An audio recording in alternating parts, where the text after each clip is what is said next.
Hello and welcome to I Wrote That. My name is Larissa Sowen. I am your host, and this is a place for all things book related. I'd like to introduce our next guest, Dr. Lisa Petty, who started her career as a holistic nutritionist and health researcher and quickly became recognized as a speaker, journalist, award-winning author, and media health expert. After several years working with women who struggle to follow through on their health goals, Lisa returned to university to study the social and cultural influences on health behavior. She earned a PhD for her research in how midlife women experience self-care in the face of social pressures on them to be perfect in every facet of their lives. Lisa now helps midlife women navigate the midlife so they can create the life they really want. Hi, Lisa. Welcome to the podcast. How are you doing today? I am fabulous. Thank you so much for inviting me. Yeah, absolutely. You're a busy woman. We just went through your bio and all the things you're up to. So can you tell us a little bit about how you got here? Oh, that's kind of an interesting story. I have been working with women exclusively for pretty close to 2 decades. I started as a holistic nutritionist. And if you don't know what that is in reference to nutrition and different aspects or different approaches to nutrition, it essentially means that we look at the whole body. So if you're concerned about skin breaking out or something like that, well, we don't go, oh, well, then it must be something you're putting on your skin, because clearly, your skin is sort of the last exit point from everything that you eat. So we have to start with, well, what are you eating, and is your digestion good, and all of that kind of thing. So I had clients, particularly women, that I worked with, and I started to notice this trend that women would say, oh yes, here's my goal. I either want to get fit, or I have no energy, or my skin's bad, I want to clear up my skin, or I'm concerned about the muffin top that I'm starting to develop, or whatever. So we would have these conversations, and we would come up with this plan. What are we going to do? How are we going to approach this issue that you want to resolve? And just as a really simple example, we would say, okay, well, the most important thing you can do to get started is to drink 8 glasses of water today. Can you manage that? And the women would be like, oh, yeah, sure. That's easy. So then we'd get together for our next session. And I'd say, so how'd you do with the drinking water? And they'd say, oh, yeah, well, I didn't manage that. And I'd say, oh, okay, well, do you know why? Well, no, I'm not really sure. But I'm really serious about whatever concern it was. And I said, okay, well, let's put that one back on the table. We'll do that next time. Do you think you can get your 8 glasses of water in every day? Yep, I can do it. So then we'd get together the next time, and I'd say, so how'd you do with the water? And they'd be like, no, that didn't happen. And so I had, a time where I started to think, what's going on here? Why are women who clearly concerned about their well-being, whether it's health, mental well-being, whatever's going on, they say that they want to do these things. In theory, they're committed to doing them, and they're not doing them. What's going on? So, partially it was curiosity, because I'm incredibly curious, and partially it was ego. It's like, I'm not helping these women. Like, what is missing? What am I not contributing? What am I not offering? And so I decided to go to university to get a master's degree studying behavior change and what's going on. And so my master's degree was about how do women negotiate eating? What goes on when it's time to eat something? And some really interesting findings from that, that people might not expect, which we can talk about later if you want. But then the research bug bit. And I was like, okay, well, I wonder, these findings from my master's research, I wonder if it moves beyond eating, like if it influences how women care for themselves just generally. And so I ended up doing a doctorate in studying the question of what do women do to support their well-being, and what gets in the way of women looking after themselves. And it was interesting what came up in terms of the obstacles that women face. And a lot of it, it's interesting in talking to the women, there were a lot of stories that were the same, and I was almost nodding along, right, as I'm hearing their stories. I'm like, oh, yes, and almost predicting where we were going to go because I'd heard it a few times. But then trying to sort of establish, well, what is the big picture? I'm hearing these individual stories and examples of the thing, and what is the thing? What is the actual thing that is getting in the way of women taking care of themselves? And the answer, in a sort of general way, is the expectations that we put on ourselves, but also those expectations that come from outside of us that we internalize and therefore take on. So that's a long story short of how we got to today. I love that. That's so good. And you've talked a lot about your blog. I was taking a look at your blog about, and you mentioned it here, the mindset behind self-care. And, women are coming to you and they have these goals, and getting to that goal is doing things for themselves, drinking the 8 glasses of water, but it's not happening. So can you talk a little bit about what it is about self-care that is falling down for these women? So there's a lot of things that come up about self-care. And probably one of the biggest problems is that it means something different to everybody. I would ask women, what does self-care mean to you? And as many women as I speak with, I get a different answer. And women who are listening today will probably have a different answer than perhaps you would, or their girlfriends would, or whatever. So that's part of the problem. Part of the problem with self-care as well is that some women don't even like the word for lots of reasons. One of the chief reasons that I heard was because of this sense of turning self-care into a business, where it's not about looking after your well-being anymore. It's about hashtagging your life on social media. It's about not that you got a manicure, but that you showed everybody that you got a manicure, or this sort of genderized, and what I mean by that is anything to do with beauty work, right? Looking good, making sure that you go to the gym so that you look good. And again, this is one of those expectations on women that we look good all the time, right? And so for some women, self-care, when it's applied to beauty work, diminishes the value of it, so they don't like the term.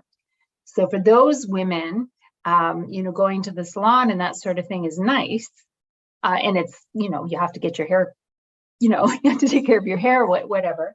They weren't judging it per se, but they were thinking of self-care being more things like making sure that you're eating properly, and making sure you're exercising so that you're fit, and making sure that you get time alone so that you can manage your stress. So that's how some women think of self-care.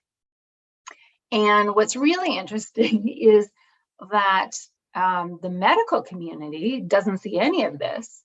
And they see self-care as getting your breast exam and getting your pap test and all of that kind of thing, which, funny enough, in my research, not a single woman mentioned when they talked about self-care. So it's a really sort of undefined area, even though everybody knows what it is and everybody has a sense of it. There's no sort of set definition of it. And then it's got all of this sort of meaning and innuendo attached to it that can be problematic for women. That's so fascinating, because you're absolutely right. When I think of self-care, one of your examples was going for a walk and eating right and drinking my 8 glasses of water a day. But there are, I have friends that it's getting their nails done, or Yes. going for a massage, right? That is their version of self-care. That's really fascinating. You wrote a book. You wrote a book, which is very exciting. Forget about having it all. Tell us how your research and your work and your findings went into that book.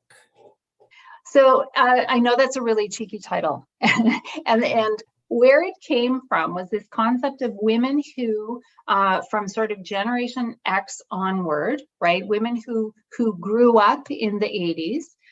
We were told, and beyond, right, from that time on, we were told we could have it all. We were, encouraged to get a post-secondary education, get a highfalutin career, make sure you get married, make sure you have your 2.5 children and your dog and your huge house and your white picket fence and your 2 cars and your cottage, and go on trips that, like, just on and on and on, all of these things that we can have.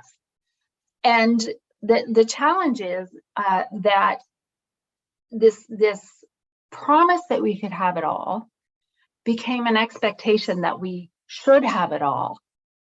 And having it all comes with a lot of doing. And when you think about, and this isn't news to your listeners who are women do the majority of domestic labor in the home. So we're still the ones doing most of the cooking, most of the cleaning. We do the primary care of children if there are children in a family. We do about 90% of the mental labor. And if you haven't heard that expression, that has to do with all of the thinking.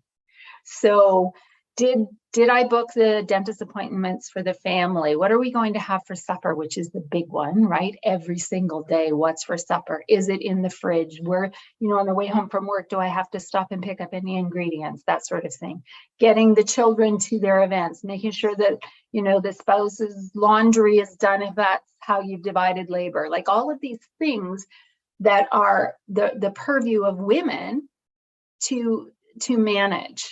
And it's interesting, even in the most equitable relationship, in a heterosexual relationship, the man will say to the woman, just tell me what to do. And even that is pressure, right? Why does the woman have to tell the man what to do, right? And one of the examples in my research was this woman who said, I've been married to my partner for, 20 years or whatever. I don't think he's ever thrown in a load of bath towels. Right? His laundry gets done. Yeah. But what about the bath towels and the rags for cleaning and that kind of thing? These things don't get done unless they're specifically, these things need to be washed too, right? So that kind of pressure comes onto women a lot too. And so having it all comes with a lot of doing. All of the doing leads to women having very, very busy schedules, right? And this is part of the reason that self-care and looking after ourselves gets so lost, is because we're always, even in yoga class, you could be holding your downward dog going, crap, what's for supper? Or, oh no, the dog has to get to the vet, right? Like it's just this constant pressure to be on top of what you need to be doing. And so that was one of the things that came up from my research, is this idea of expectations on women that, and again, if we go back to the gender expectations, that we are the women are the nurturers. We're the ones who are supposed to do the caregiving, whether that's caregiving of children or partner or parents or other extended family. We're supposed to be, when you think of the typical mother, are kind and nurturing and generous. And anytime you're not that, there's judgment there, right? And anyone who is a mother or who knows one knows that is not a 100% of the time way to be, right? There's impatience, frustration, fatigue, all of those things that come into being a mother, which are not allowed, of course. There's this pressure on women to be perfect all of the time. Everything that we do, we must do right, because there's the sense of judgment around it. And there's all of these expectations on women come back to this idea that we can have it all. And the idea came from a book that was written in the 80s. You can have it all: sex, love, money, and I can't even remember what else was on it. So this sense that we were entitled to all of these things. And so we took it on. We had no mentors. Nobody showed us how to do this. Right? We come right behind the baby boomers who had a different life experience than we did. We had no mentors showing us the way. So we were making it up as we went along, and we took it on as an obligation rather than an inspiration or an aspiration. We took it on like, oh gosh, we've got to do this. And we had so many mixed messages. I remember growing up, I was making a recipe that I learned in home ec, which is, I don't know if kids get home ec anymore, but it's when you learn how to take care of a house. You learn to sew some things, to hem things, to make some meals, a few minor repair jobs, that kind of thing, just basic functioning in the world. And I tried this recipe at school and went home and made it for supper, because one of my chores as a child was to make supper, or at least start supper, because my mom also worked out of the house. And I made this recipe, and my father said to me, "Oh my gosh, that's so good. You're going to make someone an incredible wife someday." So this is the message I'm getting from my dad. At the same time, I'm getting this message from my mom, who's the mother of 7 children, by the way. Wow.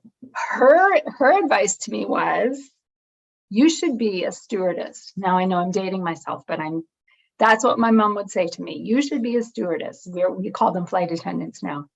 She had this fantasy of flying around the world and, no responsibility, and seeing the world, having fun, traveling, and all of that kind of thing. And I think the idea was related to having 7 children and wanting to escape, but I digress.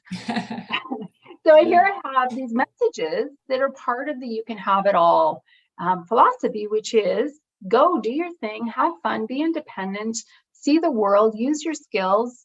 Because I was pretty adept at languages when I was younger, and my mom saw that. She was like, "Well, look, you can speak French, you can use your German." I don't remember any of it anymore, by the way, but that's what she saw. And she's, "Oh, you should go do that." And I'm getting this other message from my dad about, the domestic responsibilities that were on me because I was female.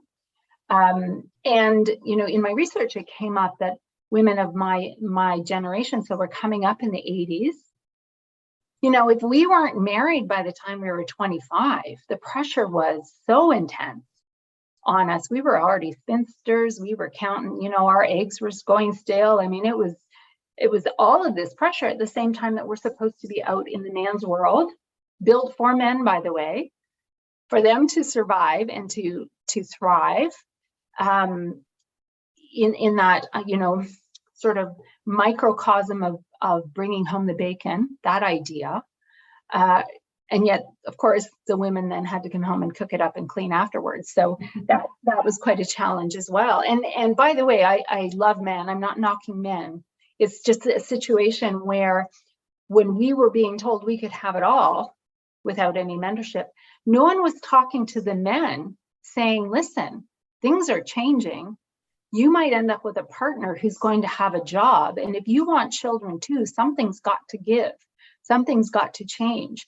Nobody told the men that. And so we have this situation where women are doing it all. And it's untenable, right? And sadly, we're still giving young women this pressure that they must do everything. And, certainly that's the thing that I hope we can move toward changing. And I'm not saying by any stretch of the imagination that we can't have whatever we want. In fact, that's what I'm saying. You can have whatever you want, but really be intentional about what it is you're going to put your energy toward. Because maybe you don't want children. Maybe you don't want a McMansion. Maybe you want a cabin in the countryside. I mean, just be really intentional about what it is you want and create that. And I think we'll have a lot less exhaustion and frustration for 50% of our population. Mm-hmm. Yeah, and you work with women on this journey. So can you explain a little bit about what it is that you do and who it is that you're serving?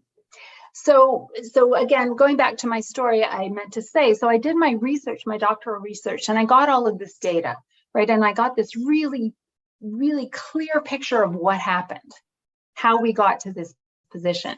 And I didn't publish my book when I got to that place because it was just a bunch of description. And I thought, yes, well, women are going to read it and they're going to nod along, but it's not going to help because they're just going to go, that's my life. Yep, that's my life. Right. And I thought, well, how is that going to help anyone? I wanted to answer this, so what? Here's all this information, so what? And so my dissertation research sat for a while because I didn't know how to turn it into something of value to help women.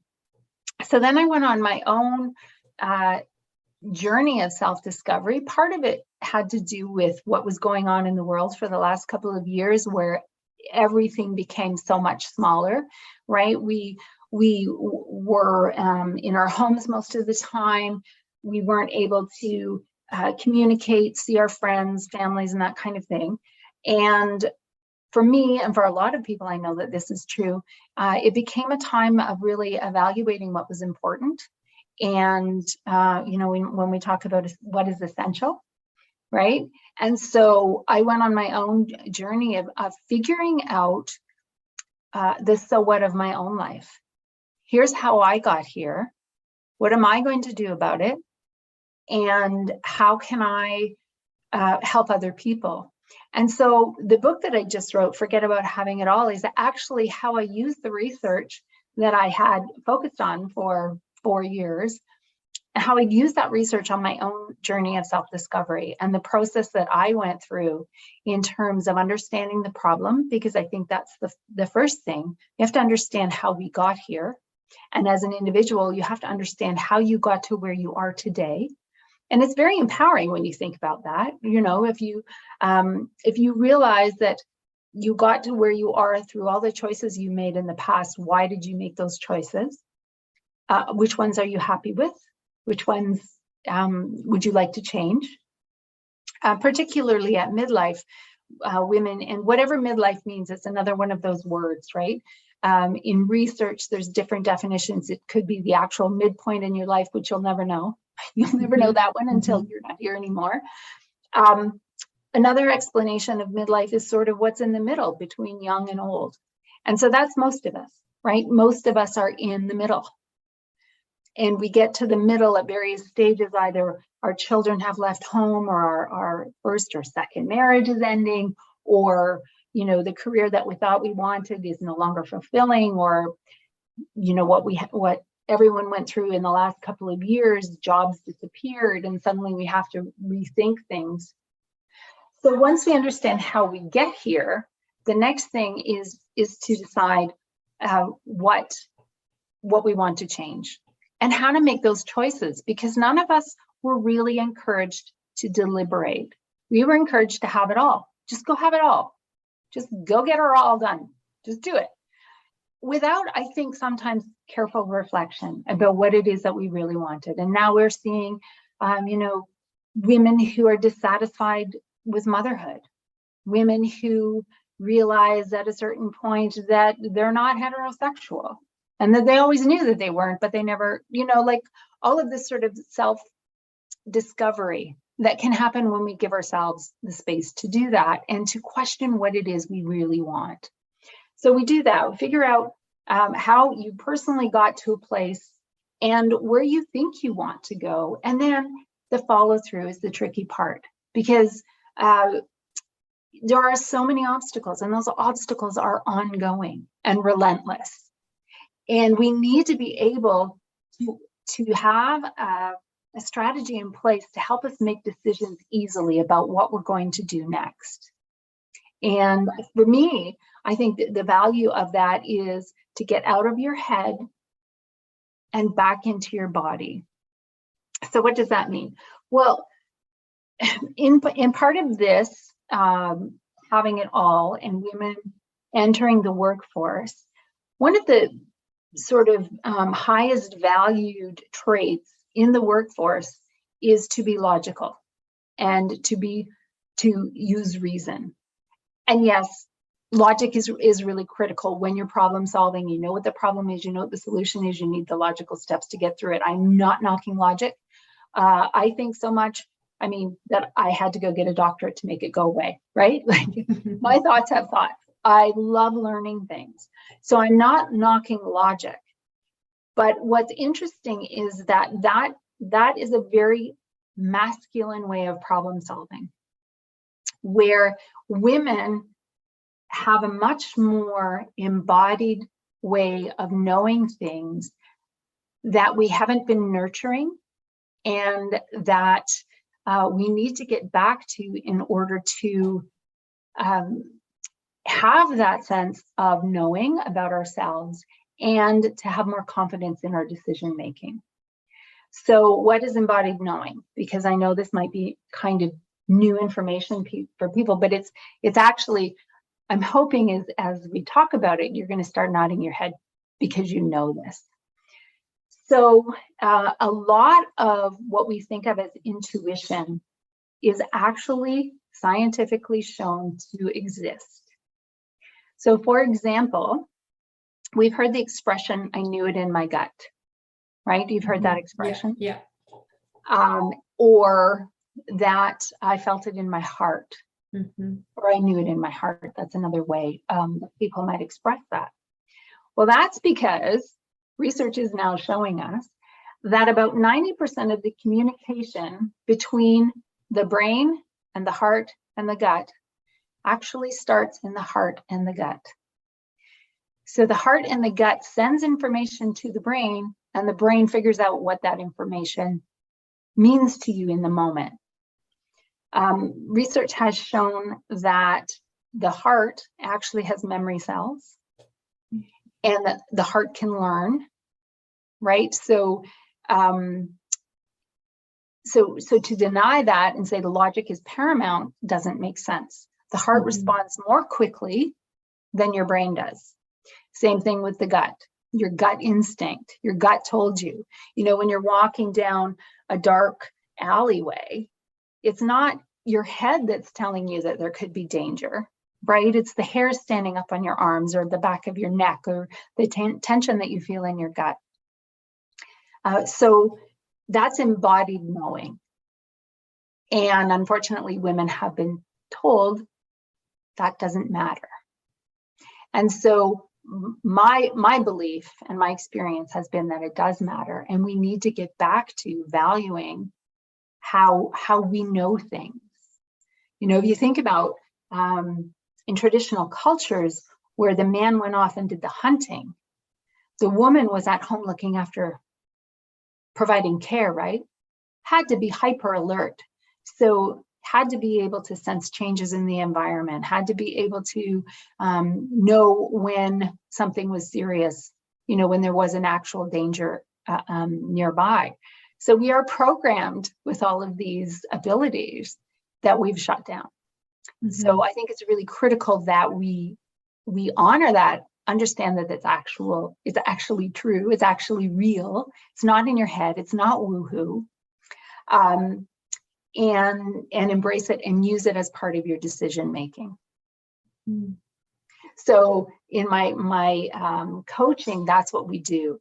And also because I used to be more focused in nutrition, I understand the importance of physical health, right? So we want to make sure that the gut is healthy. We want to make sure that the heart is healthy and that the brain is healthy and that we're making all of the proper choices to support the body, because it's the thing we move through the world in, right? It needs to be healthy and strong.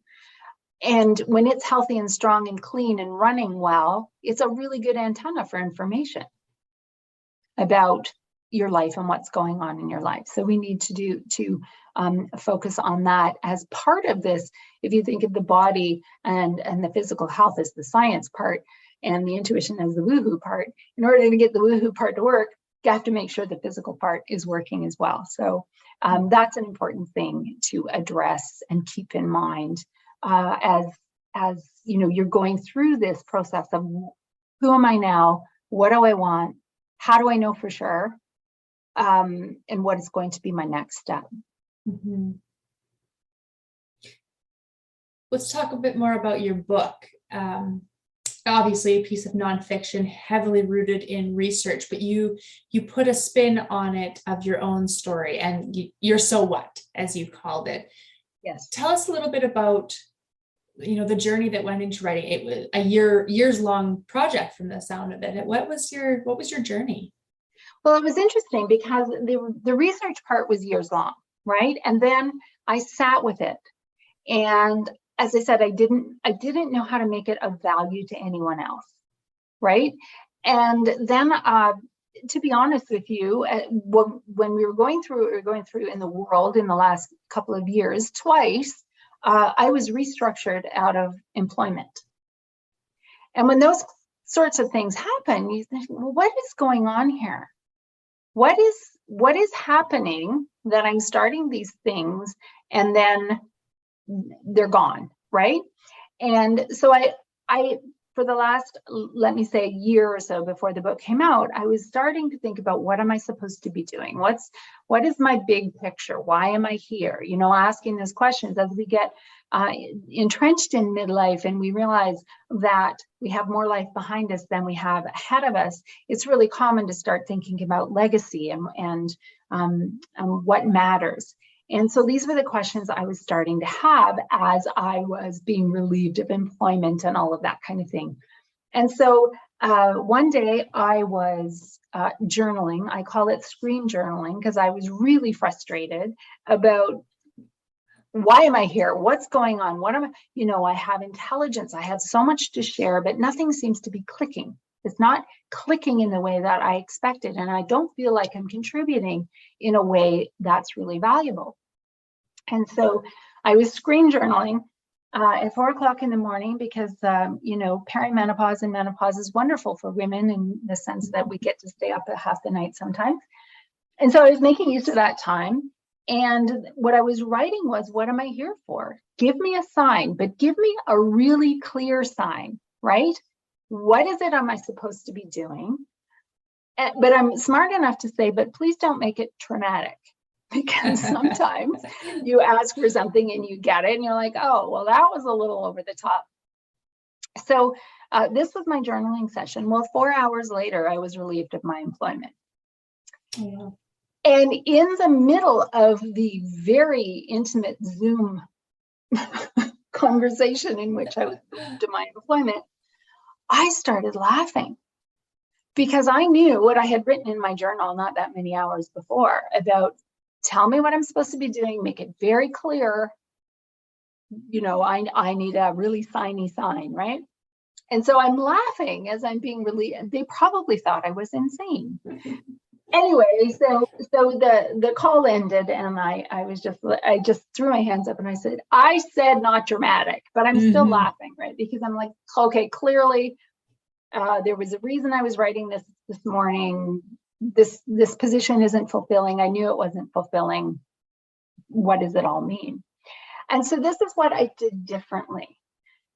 Before, when I have a problem, I would get into my head and I would start thinking, how am I going to solve this problem? I have bills to pay. I have commitments I need to keep. You know, those things. I need to solve this problem. I need to, you know, find out what I'm going to be doing next. I decided to do something different and I gave myself permission to not think. And I had personally been working on this, getting out of my head and into my body. It had been something I had been working on probably since I'd finished my doctorate, because that's a lot of thinking, right? I was like, okay, I need to get out of here and back into here. So I'd been working on it and I thought, okay, I'm giving myself 2 weeks to do nothing. And every time I start thinking, I'm going to go get back in my body. So that meant I would go outside and garden, or I would just go lie on the grass, or I would go to the beach, or I would sit on the dock, or I would visit my mom, or I would clean a drawer. I would do anything, but I wouldn't let myself think. And I gave myself the space to sort of take away all of the barriers, all of the boundaries, all of the bad habits of thinking and solving and, you know, that kind of thing. And then when the 2 weeks was up and I was feeling rather relaxed and open, I asked one question of myself, and it was, what am I really good at? And the answer came to me faster than I could finish the question in my head. And the answer was, you write. And then I just got this sort of download. You're going to write about what you're going through right now. And that's how the book came about. And so the first draft of the book, I have to say, came from my journal, sitting, being in my body, and just receiving what was happening in my observations on what was happening, and the process that I had gone through to get to this place of just being open and understanding how I make my own decisions, and this permission that I gave myself as well, that I don't have to have all the answers before I start helping people, which I think is really important. So the book is my journey to my beginning. So to help women get through the mud, to get to the place where they can lift their heads up and go, okay, here are my options. Here's the buffet, right? What am I going to choose? So, and how to be consistent in that, and remember what's important to you, and to use your body to guide your decisions. And yes, pro-con lists are important and amazing and wonderful things, but they shouldn't be the only way you make decisions. And they certainly don't help keep you on track. 100% don't help keep you on track once you're in the throes of everyday life, right? So that's where we get our answers from, just being in our body and reading the room and reading how our feelings are and reading what our gut says and what our heart says and all of those kinds of things, which again, we need to practice as women. You sound like you've poured a lot of yourself into this book. Yes, there's research, which is the technical side of it, but then there's the you side of it. How do you deal with putting yourself out there that way and being vulnerable like that with an audience that you may never have met before? Well, it's interesting. I have been in the public sphere for some time, and I feel as if people know me well enough that none of this is going to surprise them. I learned a few years ago that the people that I was attracted to were the ones who were being honest with me. I think part of the issue with this sense of having it all, and hashtag self-care, and all of the criticism, the social criticism that can lead to body image issues and all those kinds of things, are from people being inauthentic and pretending that their lives are all, unicorns and butterflies all the time. And I don't know about you, but I can see through that. And, on the one hand, one of my favorite expressions is, forsooth, thou dost protest too much. I mean, if you are telling me over and over again how snazzy your life is, I don't believe you. But also, let's be real, nobody's life is unicorns and butterflies all the time. That's not what life is. Life is constant learning and stretching and challenges and improving and making mistakes and falling down and getting bruised and all of those kinds of things. So I think being authentic, I'm attracted to people who are being authentic. And also I shared my story. So it's about me.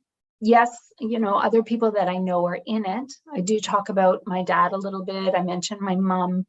But the stories that I tell with love. And so I just felt really comfortable. And I felt as if when women read my story, as it's interspersed throughout the book, that they would feel comfortable with seeing how my story might apply to their lives as well.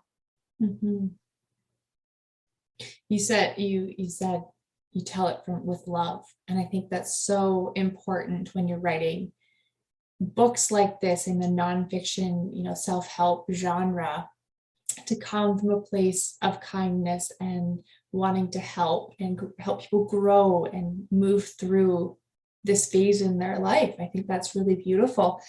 I just have one more question for you, if that's all right. And it is, what advice do you have for writers that want to step into the authorship world?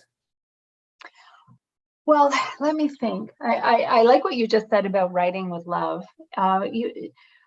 It's very clear to me as a reader when, again, someone is being inauthentic, and when it's more about choosing fancy sentences, constructing fancy sentences, than it is conveying anything from the heart.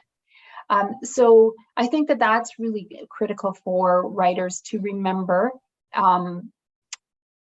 that you want to be authentic in as far as you can take it, right? We don't want to run naked through the streets and then suddenly realize that was a bad idea, right? Yeah. So that's really important that you do that, but also you should know your stuff. I mean, if you're writing nonfiction, and your goal is to share a story or a parable or a metaphor or something that you hope to inspire someone in some way, you should know your stuff and be able to back up your stuff. Because sometimes things come across as being thin, like one note. My book that I just wrote is short. And I think that that's really important because I didn't put a lot of fluff in it. I wasn't just showing you how much stuff I know. I wasn't padding it. I wasn't bringing in information that was obliquely related to the story that I wanted to tell just to get the page count up. That wasn't my point, particularly for women who are busy, who have a lot on their plates, and who may not have heard this messaging before, this idea of get out of your head and into your body and think about what makes you feel good in terms of how you make your decisions and that kind of thing. I thought that less was more. Like just say what you want to say, and if you have more to say, maybe write another book, right? Mm-hmm. Yeah, I think so many people write for word count, like you said. They're writing to get that 80,000 mark that makes a by definition book, and it's such a waste. It really is, because readers don't have the attention span that they did anymore, and they want to be told in succinct, deliberate messages. Absolutely. Yes. Okay, so let's move on to one more thing. Do you have anything for the audience that you'd like to share?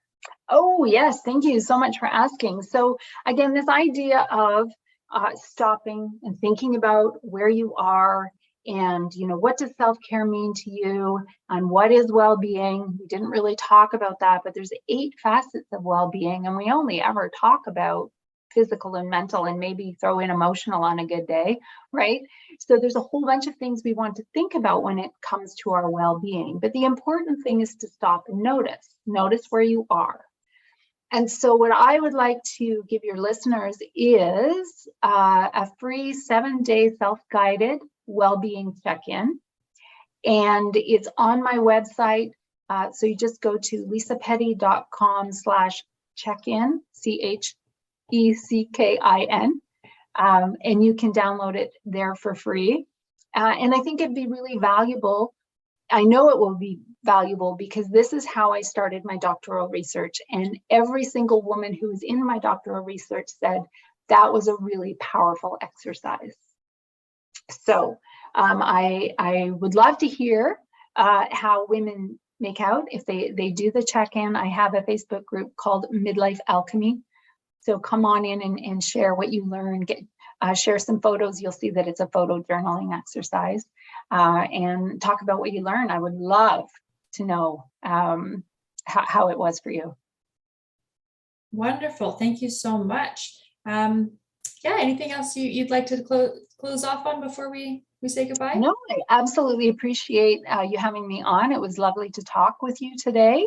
And I'm glad, as I mentioned to you before we started, that it was raining cats and dogs here. I'm glad we didn't get thunder and lightning and the power stayed on and all of those things as well. So thanks very much. I really appreciated chatting.